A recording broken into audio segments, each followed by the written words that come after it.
Shalom Alaikum Bapak Ibu, Saudara-saudari yang dikasihi di dalam Tuhan.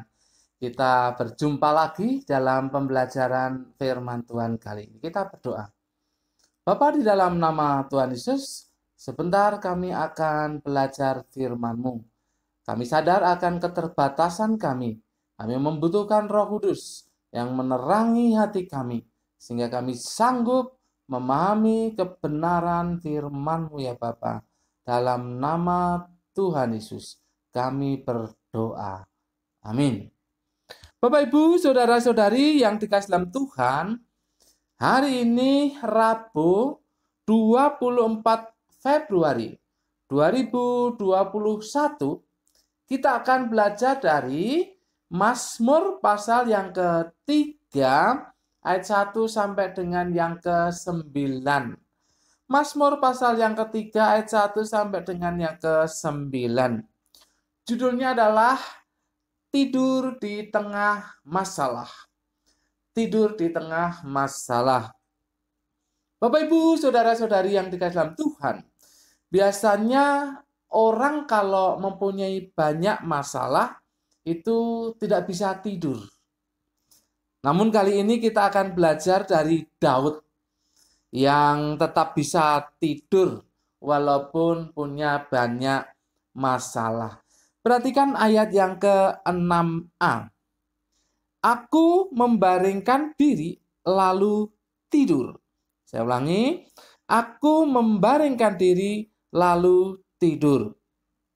Tentu saja kata tidur, yaitu yasen ya, itu dalam keadaan istirahat dan tidak melakukan aktivitas apa-apa pada saat itu. Itu namanya tidur. Jadi santai, bisa istirahat, tidak melakukan aktivitas apa-apa, tidak terganggu oleh adanya pikiran-pikiran yang dipenuhi dengan masalah. Dia tidak terganggu untuk hal itu. Itu namanya tidur. Bapak, Ibu, Saudara-saudari yang dikasihi di dalam Tuhan, karena ayat ini tidak berdiri sendiri, maka kita akan memperhatikan secara keseluruhan dari ayat 1 sampai dengan yang ke-9. Ada dua bagian yang akan kita lihat di sini. Yang pertama, Daud tetap bisa tidur walaupun banyak masalah. Itu dicatat atau tertulis di ayat 1 sampai dengan yang ketiga. Demikian. Mazmur Daud ketika ia lari dari Absalom anaknya. Ya Tuhan, betapa banyaknya lawanku. Banyak orang yang bangkit menyerang aku. Banyak orang yang berkata tentang aku, baginya tidak ada pertolongan daripada Allah. Jelas sekali di situ dikatakan banyak ya, sampai 3 kali dikatakan banyak, itu berarti kan banyak musuh, banyak masalah, artinya begitu. Nah, masalah utama di sini jelas sekali adalah pemberontakan Absalom. Pemberontakan Absalom. Selanjutnya kita tahu bahwa Absalom kan mempunyai banyak pengikut. Nah, otomatis pengikutnya itu ya juga membenci Daud. Bahkan ya melawan atau menjadi lawan dari Daud. Nah, mereka itu mengejek Daud. Ini yang sangat menyakitkan perkataan ini. Mungkin dengan bahasa saya itu bisa dikatakan, oh tuh tidak ada pertolongan Tuhan tuh. Tuhan tidak menolong dia, begitu. Ya, seperti itu. Jadi ada ejekan. Nah, Bapak, Ibu, Saudara-saudari yang dikasihi dalam Tuhan, pernyataan baginya tidak ada pertolongan daripada Allah itu sebetulnya menunjukkan atau menekankan bahwa orang yang diejek tadi itu dianggap itu ya tidak dikasih Allah begitu. Tidak diperkenan Allah. Maka tidak ada pertolongan bagi dia, itu maksudnya. Nah, kalau tidak diperkenan Allah, tidak ditolong Allah, itu kan berarti seperti menjadi ya seteru Allah kan. Kalau orang benar pasti kan ditolong Allah. Jadi seperti orang berdosa begitu. Jadi ejekan itu sebetulnya ingin menekankan sebuah penghinaan. Tuh, orang berdosa itu makanya tidak ditolong oleh Allah begitu.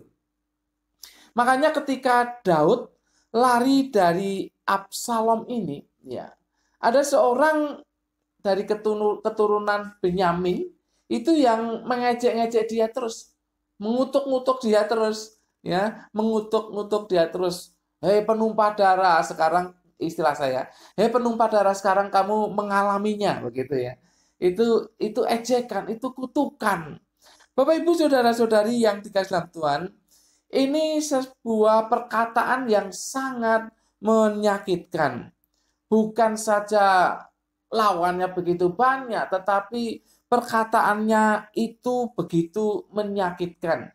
Jadi menganggap Daud itu sebagai orang berdosa yang tidak mungkin ditolong oleh Allah, karena Allah tidak berkenan kepadanya.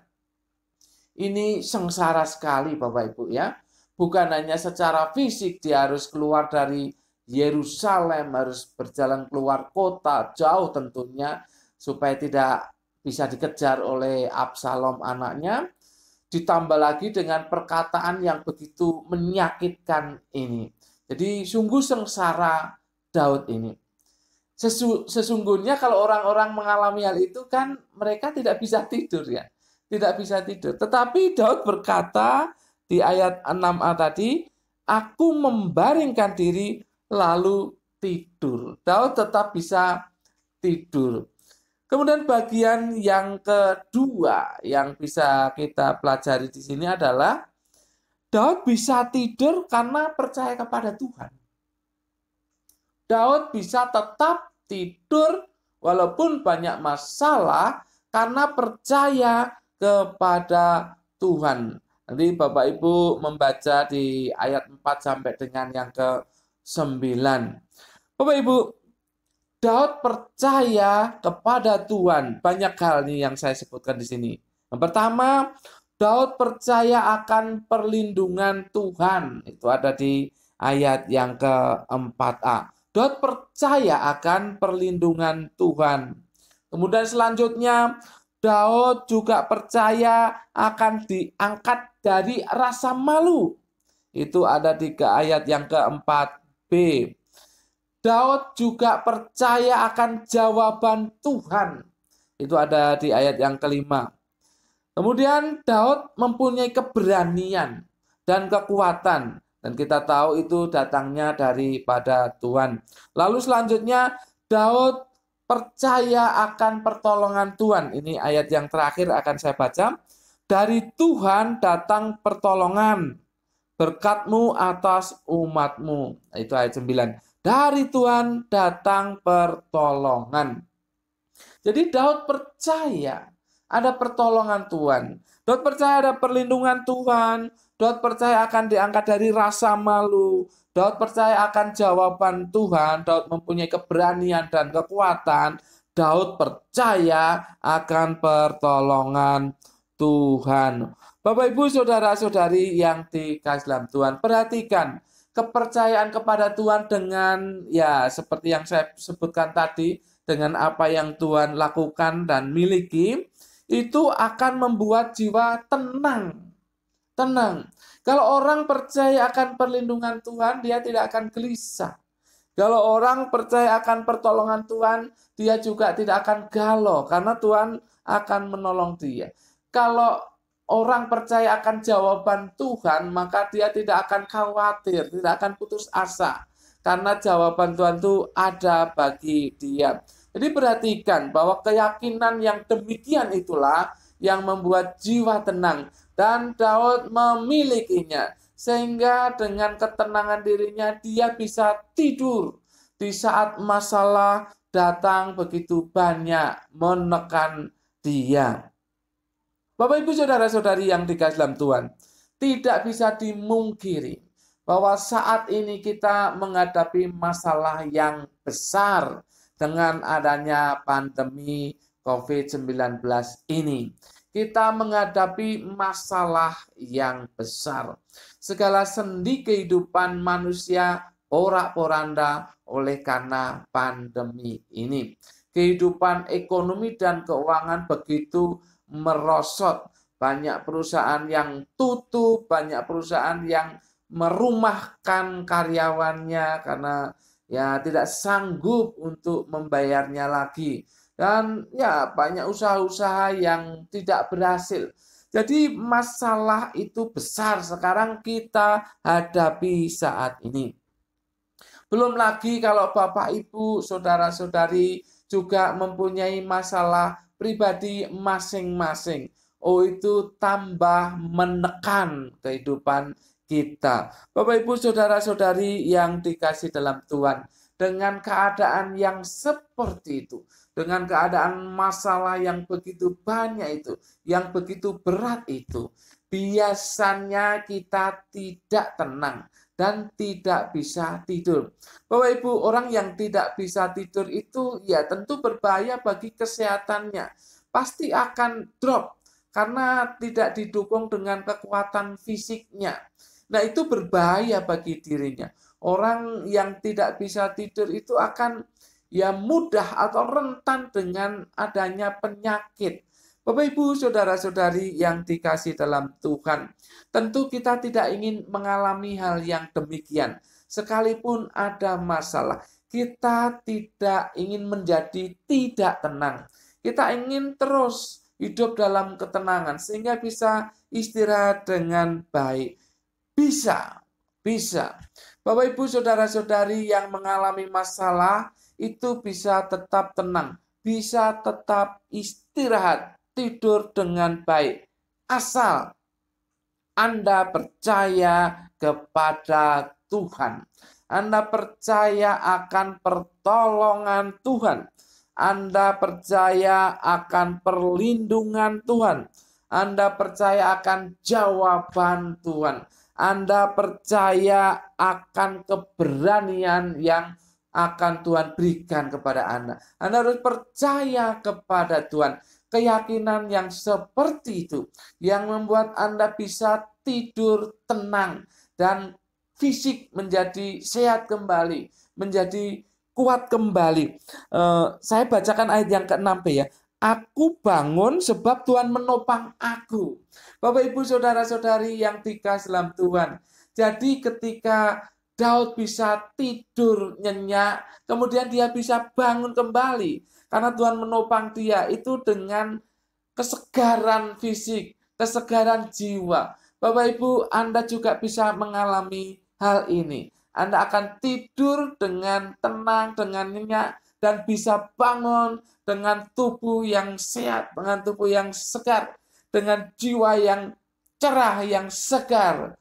Bapak, Ibu, saudara-saudari yang dikasih dalam Tuhan, dengan demikian kesehatan Anda akan terjamin. Sekali lagi, percayalah kepada Tuhan, yaitu percaya akan perlindungannya, percaya akan pertolongannya, percaya akan jawaban Tuhan, percaya akan keberanian yang akan diberikan Tuhan kepada Anda. Percaya bahwa Tuhan tidak akan membuat kita malu, tetapi akan diangkat dari rasa malu itu. Dengan demikian, maka Anda akan hidup tenang.